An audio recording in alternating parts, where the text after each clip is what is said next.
ate ng'agenda kukyuka musajja wange yali mulungi yakyuka bwakuwasa ofuna legality eri ey'omuliso obubi n'obulungi ya kati waliwo kiri ka binding factor ke bayita empeta ako nti okozesa empeta eyo to do what to torture someone you want to do with that man or woman ekitandibadde kituufu.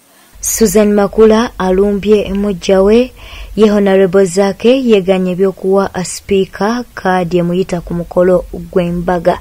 Ene Newspark channel soko subscribing liking atoleka obaka bwawo mu comment section. Honorable Zaake avuddeyo ku mukutu gwe ogwa Facebook ne yegaana akadi eri mu kuyitingana ku mutimbagano ng'eraga nti no Honorable Zaake yali yayita a speaker wa parliament ku launch y'embaga ye bwe bitono webiri okusinziira ku Honorable Zaake avuddeyo n'agamba nti tayitangako speaker wa parliament ku mukolo gwe era tamusabangako kuba nti no amuwa sente yonna kubanga n'embaga ye yabadde temulemeredde okutuuka okuba nti no amuwa sente ezo.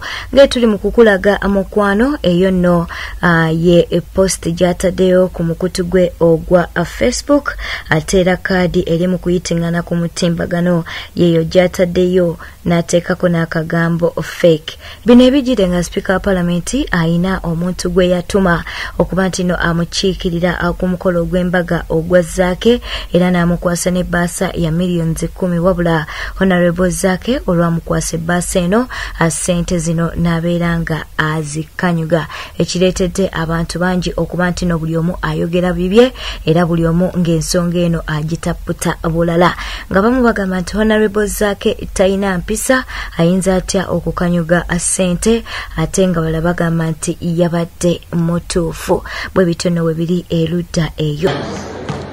Please accept a humble gift of 10 million shillings for the National Speaker of Parliament towards the wedding. Message inside, and the money is with me in this envelope. Please receive your written message and the money. God bless you.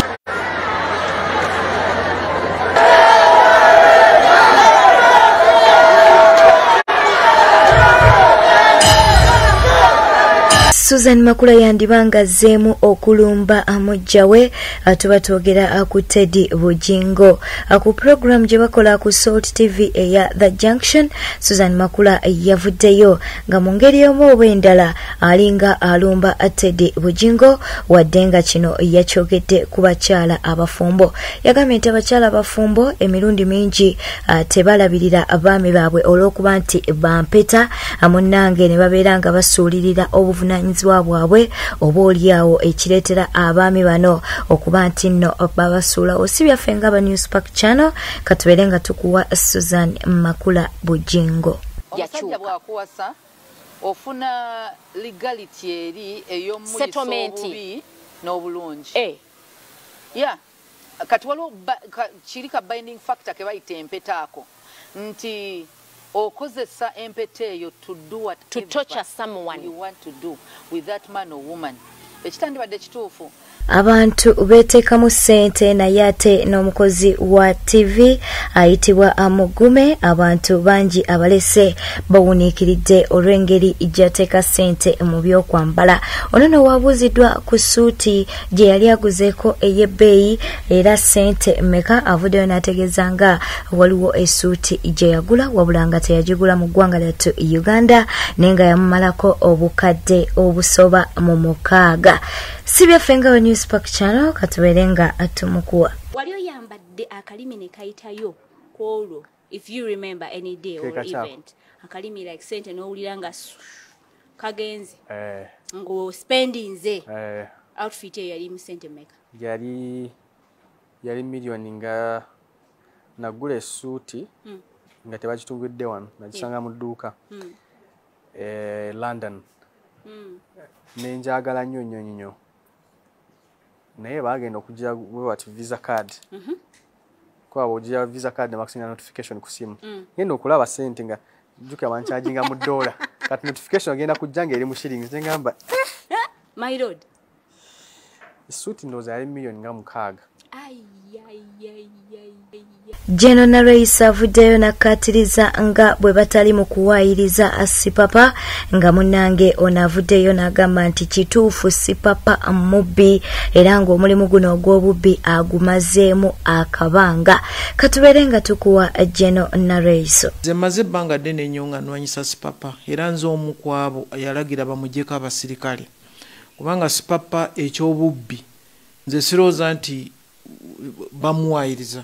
Amaze ebbanga era Sipapa yemu ku bantu nze badde mulondoola nnyo era n'abapoliisi bakimanyi, badde mulondoola nnyo ne mu UPDF bakimanyi, be bamu ku bantu abalina ebibinja ebiyingira mu apartments ne bayingira abantu nga 30 ne banyaga laptop ne banyaga amasimu ne banyaga ebintu bingi ne sente oluusi n'amamotoka.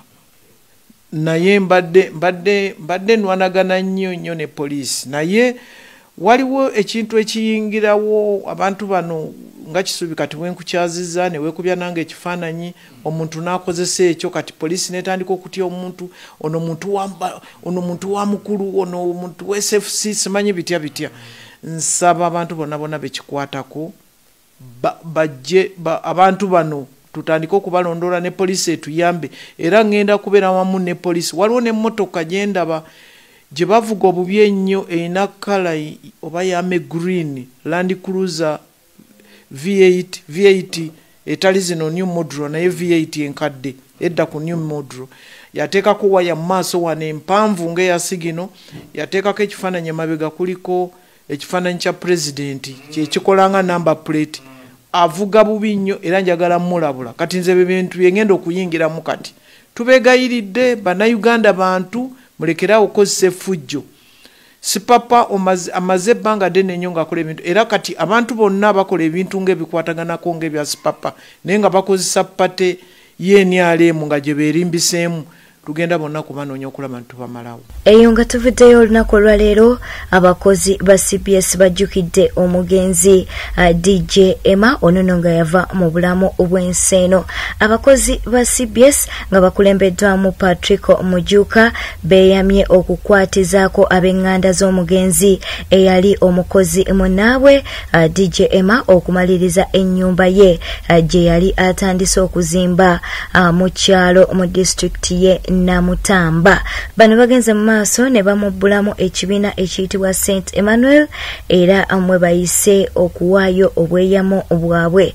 Ssentebe w'ekibiina kino ayitibwa Patrick Mujuka agambye nti abatandikawo ekibiina kino okujjukira omugenzi n'okuyambagana bwe bitono we bibadde erudda eyo kitalo nnyo kitalo ddala bambi.